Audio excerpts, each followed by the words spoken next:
You're getting dumber. Not dramatically, not obviously, not in ways anyone would notice at dinner or during a work meeting. Slowly, silently, cell by cell, and the terrifying part, you're doing it to yourself every single day, with habits so ordinary, so normalized, so deeply embedded in modern life that you'd defend them if anyone questioned them. You'd say, everyone does this, and you'd be right. Everyone does. That's the problem. Stanford neuroscientist Andrew Huberman has spent decades studying the brain. Not the inspirational, motivational poster version. The real one, the fragile electrochemical machinery that decides how fast you think, how deeply you focus, how clearly you reason, how much you actually remember when your head hits the pillow. And what he's discovered should terrify you, because the things destroying your cognitive function aren't dramatic. They're not drugs, they're not trauma, they're not genetic curses handed down through bloodlines. They're habits, the scroll before bed, the first check of your phone in the morning, the way you eat, the way you don't move, the noise you mistake for connection. Each one is a small blade, imperceptible, but over years they carve grooves so deep into your neural pathways that one day you'll look back and wonder when you stopped being sharp, when you stopped being you. By the end of this, you'll understand exactly how your daily rituals are chemically rewiring your capacity to think. You'll see the invisible architecture of your own cognitive decline. And you'll have a choice. Keep pretending it's normal, or stop.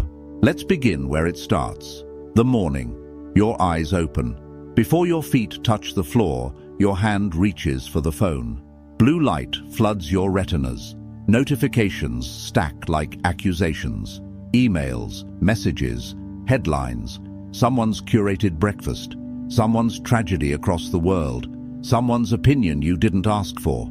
You think you're checking in. You're not. You're surrendering. Huberman's research reveals something brutal about this ritual.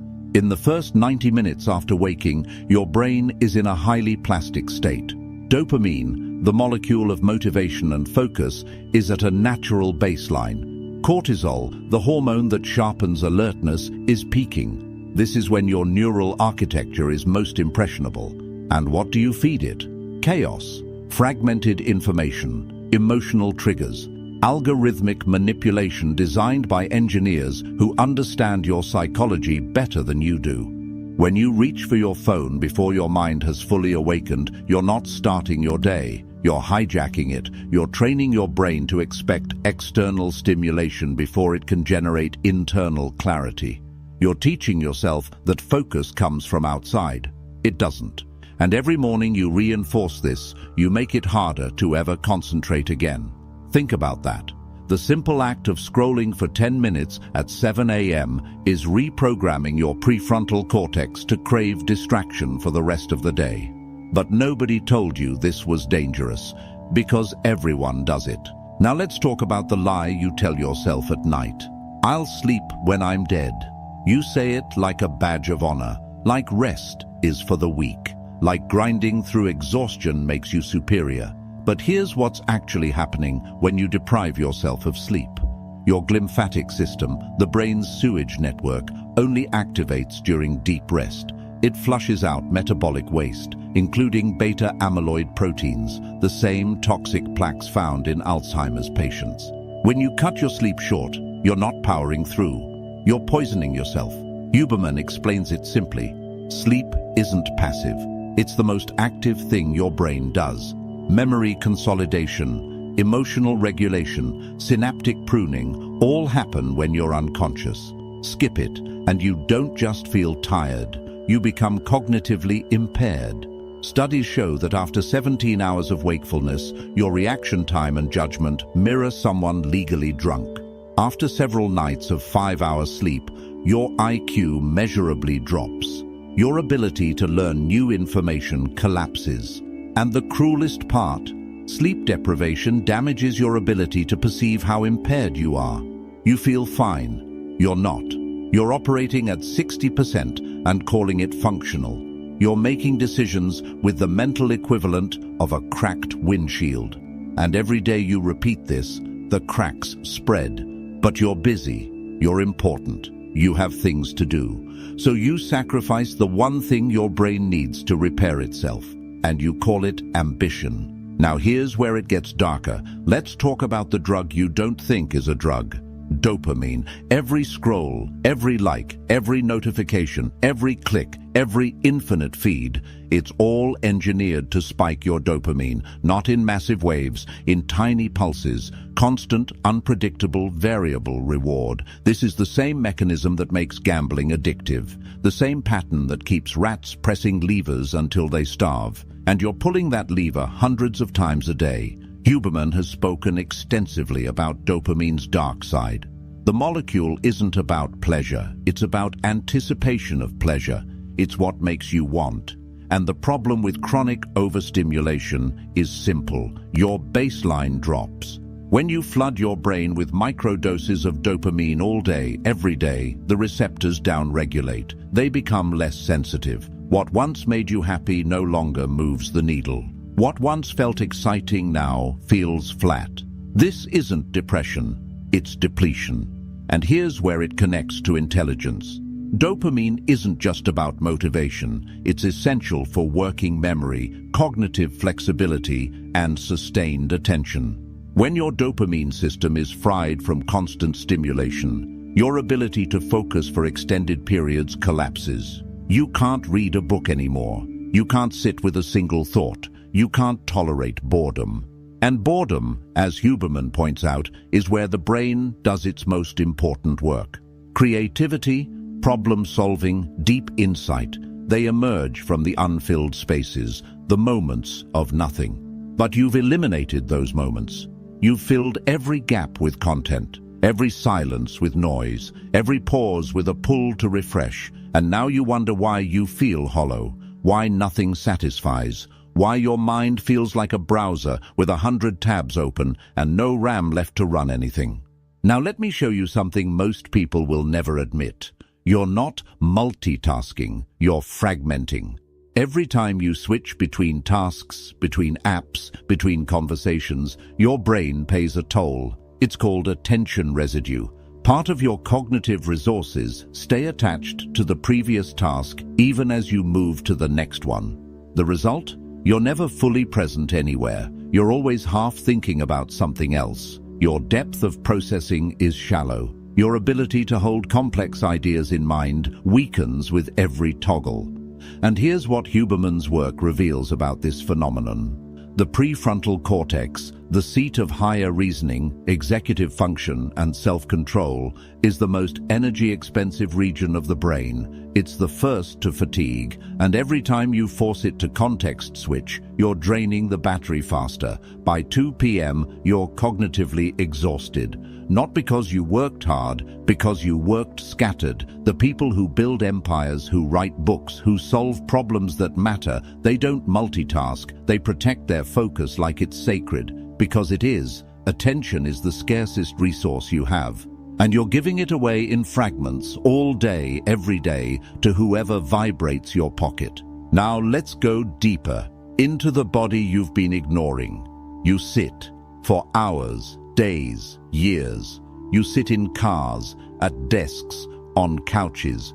You've outsourced movement to machines, and you think the damage is only physical. It's not. Huberman's research connects physical movement directly to cognitive function. Exercise, even walking, increases blood flow to the brain, stimulates BDNF production, which is essentially fertilizer for neurons, and enhances neuroplasticity, your brain's ability to adapt, learn, and grow.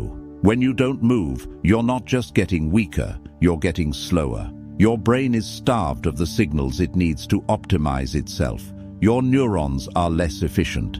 Your memory consolidation suffers. Your mood regulation fails. And yet you tell yourself you don't have time. You have time to scroll for 3 hours a day.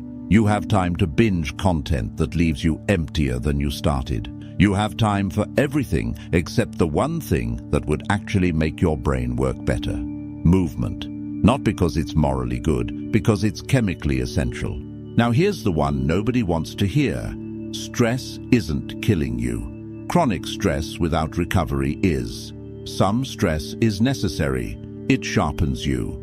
Cortisol and adrenaline, in acute bursts, enhance focus, speed up reaction time, and mobilize energy. But you're not experiencing acute stress. You're marinating in it. The news, the economy, the algorithm designed to trigger fear because fear keeps you scrolling.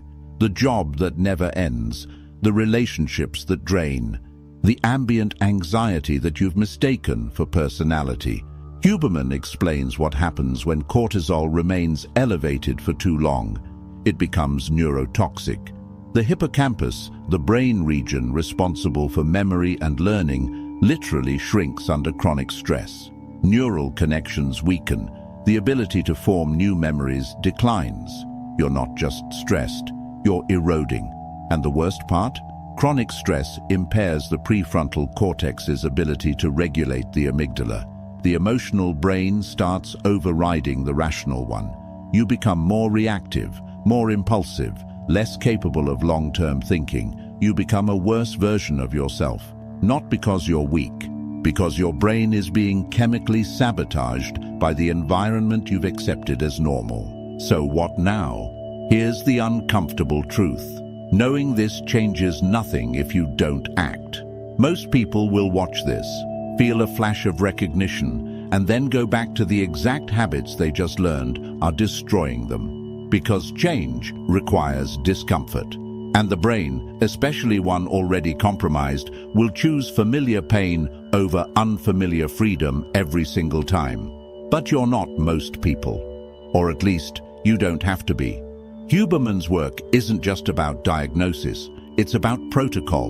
Morning sunlight to reset your circadian rhythm, delayed caffeine to allow adenosine to clear, non-sleep deep rest to restore dopamine, deliberate cold exposure to build stress resilience, focused work blocks followed by genuine recovery. These aren't hacks, they're fundamentals. And they only work if you decide that your cognitive function matters more than your comfort, that your clarity is worth protecting, that your future self deserves a brain that still works. Here's what I want you to sit with. You are not your habits, but you become them. Every morning you reach for distraction instead of intention, you're voting for a weaker mind. Every night you sacrifice sleep for screens, you're casting a ballot against your future clarity, and those votes compound. Day by day, year by year, until one day you realize you can't focus like you used to, can't remember names, can't hold an idea long enough to develop it.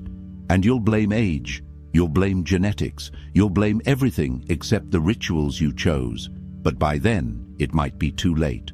Or you stop today.